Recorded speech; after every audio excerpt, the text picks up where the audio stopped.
Saudara Chang dan rekannya mengantar buku firman Tuhan dan belum kembali. Benar. Kuharap mereka baik-baik saja.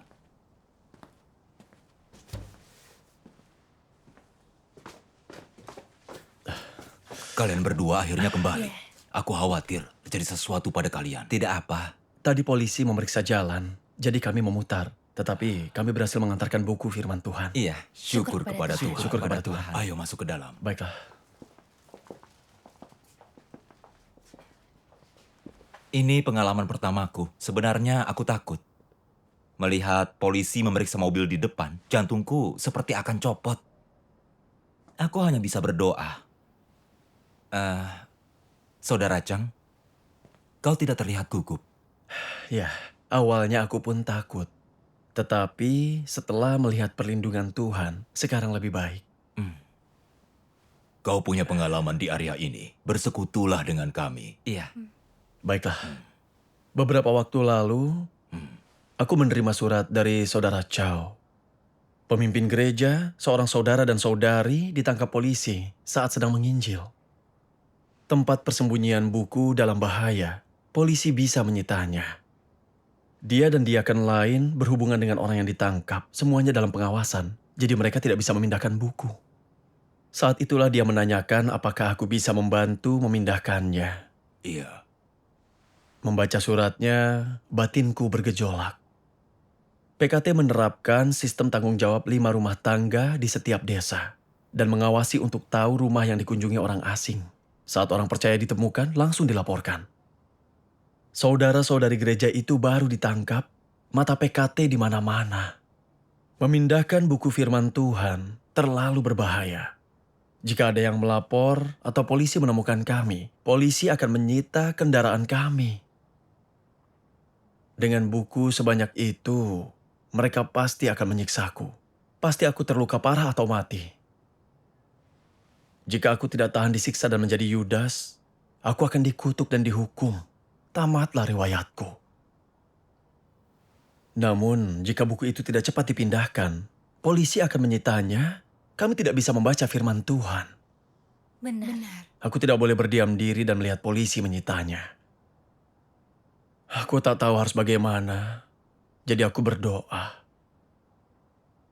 Ya Tuhan, aku segan dan takut. Aku takut ditangkap dan tak berani bekerja sama. Kumohon berikan aku iman dan kekuatan. Amin. Amin. Setelah berdoa, aku melihat firman Tuhan. Mari kita baca bersama. Baiklah.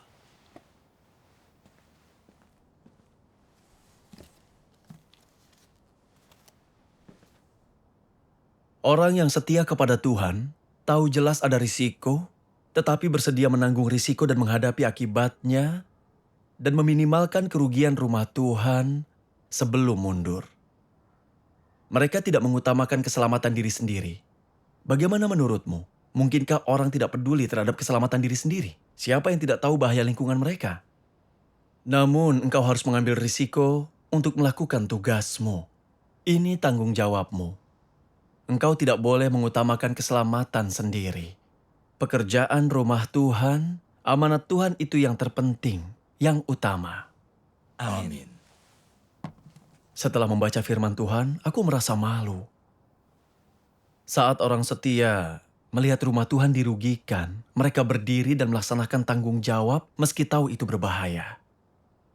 Namun aku memahami krisis yang ada. Aku tahu jika tidak cepat bertindak, polisi dapat menyita buku itu. Iya. Di saat kritis seperti itu, aku khawatir akan ditangkap. Aku tidak peduli dengan kepentingan rumah Tuhan dan tidak berpikir menggunakan kekuatanku untuk memenuhi tugasku. Ini bukan kesetiaan. Aku sangat egois. Menyadari ini, aku merasa bersalah. Sinaga Merah yang sangat besar berada di tangan Tuhan. Dia telah lama mengganggu pekerjaan Tuhan, tetapi bukankah pekerjaan Tuhan meluas ke banyak negara? Iya. Aku takut karena tidak punya pengetahuan tentang kedaulatan Tuhan. Imanku terlalu kecil. Tuhan memakai keadaan ini agar aku memperoleh kebenaran, mengetahui kemahakuasaan Tuhan, aku harus mengandalkan Tuhan. Setelah sadar, aku berhenti merasa segan dan siap memindahkan buku secepat mungkin. Syukur kepada Tuhan. Esoknya, pagi-pagi sekali, aku pergi ke gereja saudara Chow. Aku langsung mencari seorang saudari untuk mengantarku ke tempat penyimpanan buku. Tetapi di pintu masuk, dia memberitahuku, suaminya mengawasinya dan tidak mengizinkannya keluar takut dia ditangkap. Itu membuatku sangat khawatir. Dia tidak bisa mengantarku. Aku tidak mengenal orang lain. Dan situasinya kritis. Bagaimana jika polisi menyita buku-buku itu? Benar. Aku tidak bisa memikirkan cara lain, jadi aku pulang ke rumah. Di jalan, aku terus bertanya-tanya, siapa yang bisa mengantarku? Dan meski berhasil menemukannya, jika aku kembali ke desa itu, mungkin akan menarik perhatian orang. Akankah aku dilaporkan? Makin kupikirkan, makin aku merasa takut. Di rumah, aku berdoa mencari jawaban. Kulihat firman Tuhan ini.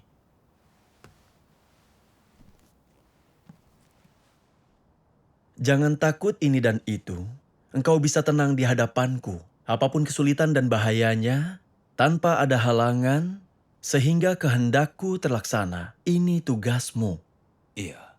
Engkau harus menanggung semuanya. Kau harus siap melepaskan segalanya dan menyerahkan diri mengikutiku, bersiap mengorbankan segalanya. Inilah saatnya aku mengujimu. Akankah engkau memberi kesetiaanmu kepadaku? Dapatkah engkau mengikutiku sampai akhir? Janganlah takut. Dengan dukunganku, siapa yang mampu menghalangi jalan ini? Iya. Ingat ini, jangan lupa. Semua terjadi oleh maksud baikku dan dalam pengawasanku. Dapatkah engkau ikut firmanku dalam perkataan dan perbuatanmu? Ketika ujian api menimpa, akankah kau berlutut dan berseru, ataukah ketakutan?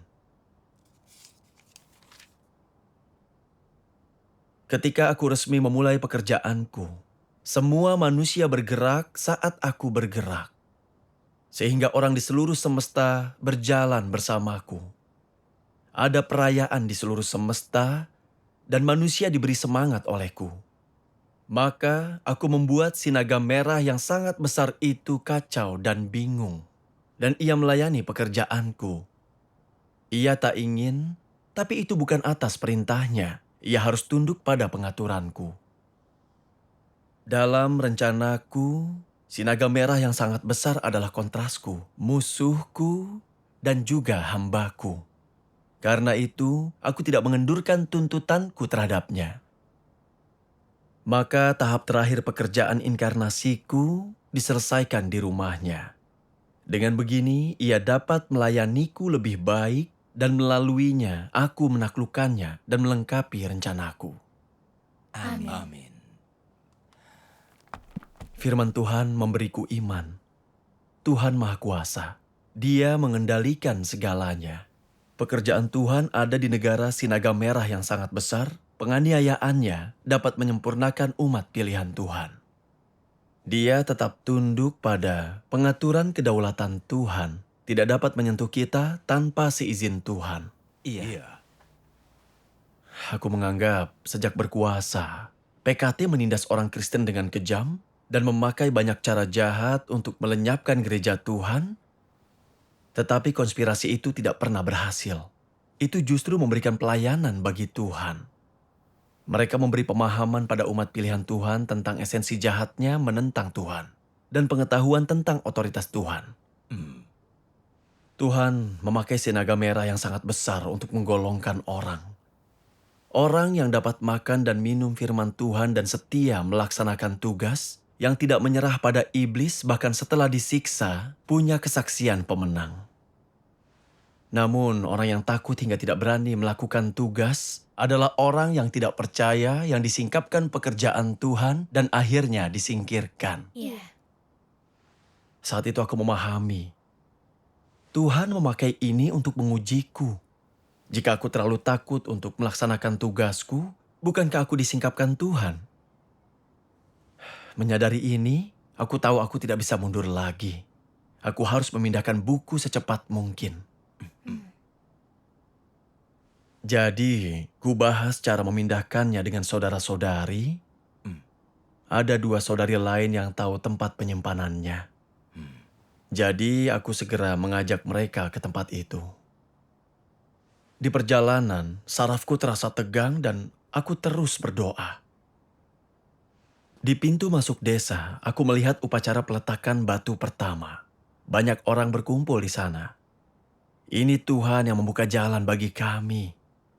Aku bersyukur kepada Tuhan. Warga teralihkan, diam-diam kami masuk desa dari pinggir jalan. Dan berhasil memindahkan buku firman Tuhan. Syukur kepada Syukur Tuhan. kepada Syukur Tuhan. kepada Tuhan. Iya, bagus Iya. sekali. Setelah menyimpan buku-buku itu, kami menerima berita. Kami dilaporkan setelah itu. Polisi segera mengejar. Tetapi kami sudah jauh.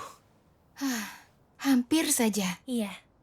Syukur kepada Tuhan, karena aku melihat semua di tangan Tuhan setiap menit dan detik. Tuhan menggerakkan semuanya untuk membuka jalan. Tanpanya kami tidak akan bisa memindahkan buku. Syukur kepada Syukur Tuhan. kepada Tuhan. Hei, ku dengar kau mengalami hal serupa setelahnya yang juga berbahaya. Iya. Tidak lama setelah itu, 5 saudara-saudari dari sebuah gereja ditangkap dalam pertemuan. Itu terjadi tiba-tiba. Kami tidak tahu berapa banyak saudara-saudari yang sedang dipantau. Kami harus segera memberitahu saudara-saudari yang lain. Buku firman Tuhan juga harus segera dipindahkan. Benar. Aku sudah tidak asing dengan gereja itu, jadi aku yang paling cocok untuk membantu pemimpin gereja. Namun aku merasa segan karena takut ditangkap. Ku beritahu istriku tentang kekhawatiranku dan dia membacakanku firman Tuhan. Tuhan berfirman, "Dari semuanya di alam semesta, aku mengambil keputusan terakhir. Adakah yang tidak berada di tanganku? Firmanku terjadi, dan siapa manusia yang dapat mengubah pikiranku? Mungkinkah perjanjian yang kubuat di bumi? Tidak ada yang dapat menghalangi rencanaku untuk maju. Aku selamanya hadir dalam pekerjaanku dan rencana pengelolaanku. Siapakah manusia yang bisa turut campur? Bukankah aku pribadi membuat pengaturan ini?" Amin. Membaca firman Tuhan memberiku iman. Aku paham semuanya di tangan Tuhan. Semua yang terjadi dan apakah aku ditangkap juga di tangan Tuhan. Tanpa izin Tuhan, si naga merah yang sangat besar tidak bisa menangkapku. Meski ditangkap, itu akan jadi waktuku bersaksi bagi Tuhan. Menyadari ini, aku berdoa dan mau mengandalkan Tuhan. Esok harinya, aku menyamar sebagai pedagang gandum dan pergi melihat situasi. Setelah tiba, aku harus menghindari kamera dan tempat ramai, jadi aku memutar jauh. Aku tiba di rumah pemimpin, tapi mereka tidak ada di sana. Aku menunggu sampai malam, tetapi mereka masih belum terlihat. Aku takut jika lebih lama orang akan curiga. Benar. Benar. Aku terpaksa bermalam di rumah kerabat yang juga orang percaya. Malamnya aku berpikir, aku telah mengambil risiko tapi tanpa hasil. Aku merasa tidak nyaman.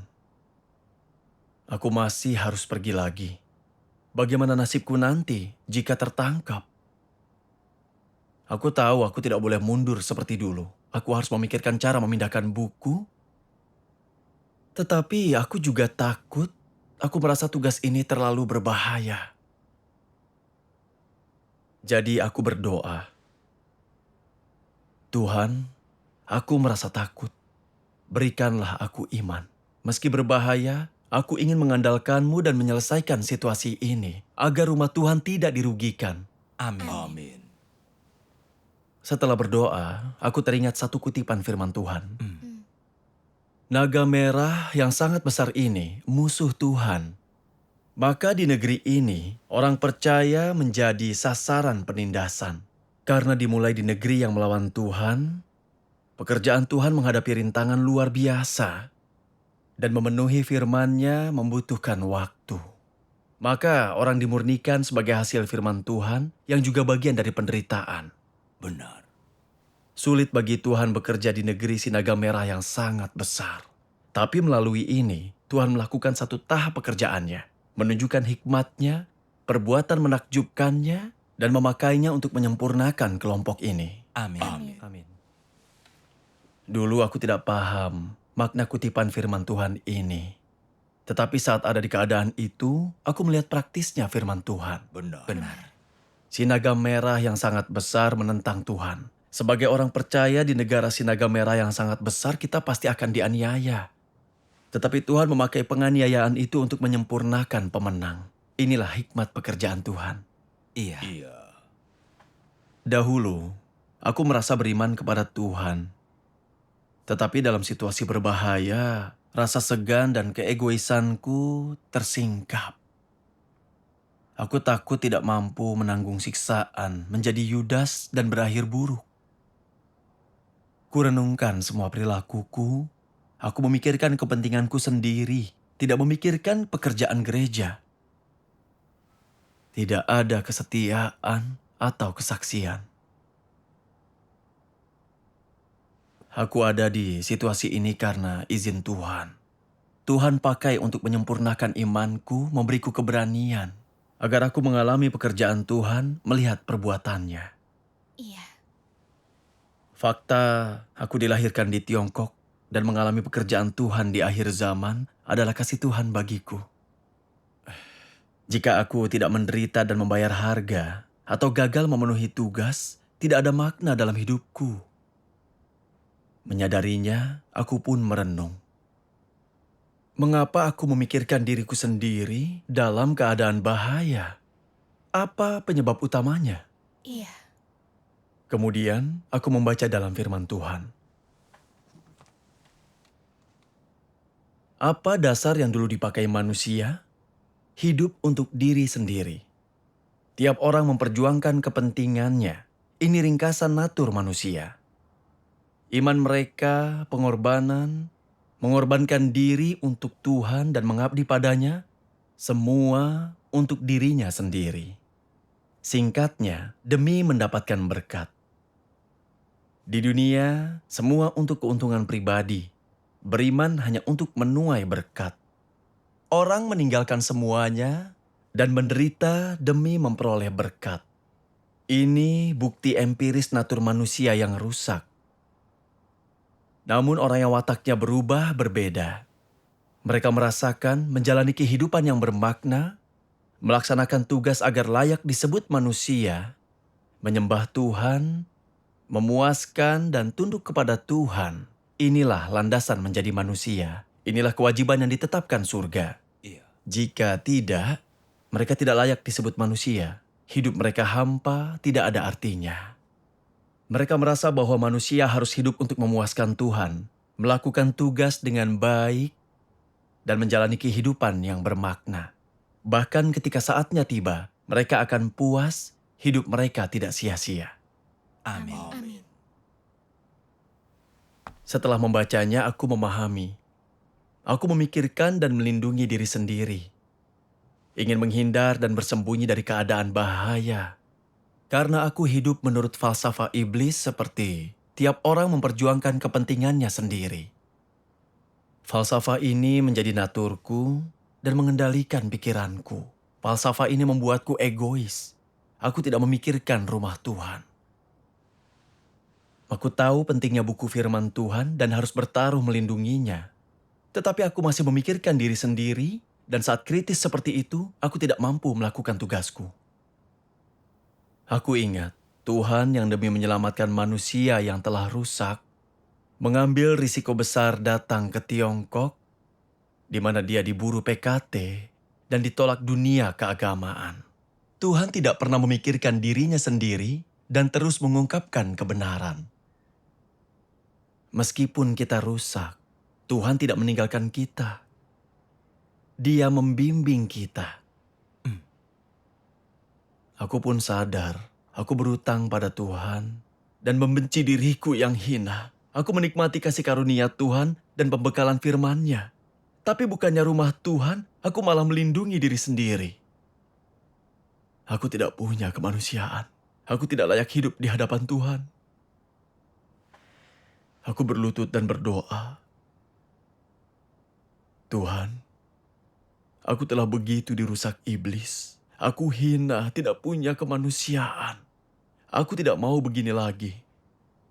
Aku ingin meninggalkan daging, memenuhi tugas sebaik mungkin, menjunjung pekerjaan rumah Tuhan. Amin. Lalu aku membaca firman Tuhan ini. Bab 11, firman Tuhan kepada seluruh alam semesta. Siapakah manusia yang tidak diperhatikan di mata Yang Maha Kuasa? Siapakah yang tidak hidup menurut ketentuan Yang Maha Kuasa? Apakah kehidupan dan kematiannya adalah pilihannya sendiri? Apakah manusia mengendalikan nasibnya sendiri? Banyak orang ingin mati, tetapi kematian menjauh dari mereka. Banyak orang ingin kuat dalam hidup dan takut mati, tanpa mereka tahu hari kematian mendekat, menjerumuskan ke jurang maut. Amin. Ketika manusia siap mengorbankan nyawa, semua menjadi tidak penting dan tidak ada yang bisa mengalahkannya. Apakah yang lebih penting daripada nyawa? Iya. Iblis tidak mampu berbuat apapun pada manusia. Tangannya terikat. Meskipun daging dikatakan telah dirusak oleh iblis, jika manusia sungguh menyerahkan diri dan tidak dikendalikan iblis, tidak ada yang bisa mengalahkannya. Amin. Saat merenungkannya, aku paham. Hidup mati manusia berada di tangan Tuhan. Sama seperti saat kekejaman iblis menyerang Ayub. Tanpa izin Tuhan, iblis tidak berani mengambil nyawa Ayub. Iya. Soal aku ditangkap atau tidak, itu terserah pada Tuhan. Jika Tuhan mengizinkan polisi menangkapku, sebanyak apapun siksaannya, sampai mati, aku harus bersaksi bagi Tuhan. Menjadi martir pasti sangat bernilai. Sebagaimana kata Tuhan Yesus, yang menyelamatkan hidupnya akan mati, tetapi yang mati demi aku akan selamat. Amin. Aku ingat orang kudus di masa lampau ketika diancam akan dibunuh, mereka tidak memikirkan kepentingannya sendiri. Mereka bersaksi bagi Tuhan. Seperti Daniel yang dibuang ke gua singa, Yakobus yang dipenggal, dan Petrus yang disalib terbalik.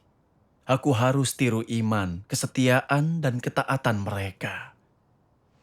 Aku tidak boleh takut lagi pada iblis, atau hidup egois dan tidak bermartabat. Aku harus pertaruhkan semua demi memenuhi tugas. Amin. Esok harinya, tiba-tiba aku terpikir saudari Wang mungkin tahu tempat buku itu disimpan. Jadi aku ke rumahnya. Katanya dengan kaget, kemarin polisi dan kader desa datang menyelidiki orang percaya. Kalau kau bertemu pemimpin dan memindahkan kemarin, kau pasti ditangkap. Mendengar hal itu, aku terus bersyukur kepada Tuhan. Tuhan telah melindungimu. Iya. Setelah tahu situasi, aku memindahkan buku ke tempat yang aman. Akhirnya aku bisa berhenti khawatir. Syukur kepada Tuhan. Meski menderita karena sangat cemas di sepanjang proses itu, aku melihat efek nyata dari kedaulatan Tuhan. Sinaga merah yang sangat besar berada di tangan Tuhan. Dia alat untuk menyempurnakan umat pilihan Tuhan. Tanpa izin Tuhan, dia tidak dapat berbuat apapun.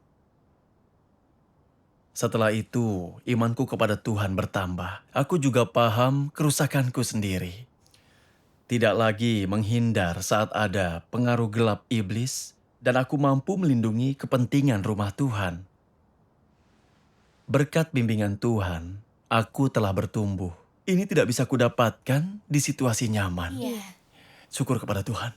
Syukur kepada Tuhan. Tuhan memakai keadaan keras dari sinaga merah yang sangat besar untuk menyempurnakan kita. Ini hikmat pekerjaan Tuhan. Iya. Ya, syukur kepada Syukur Tuhan. kepada Tuhan.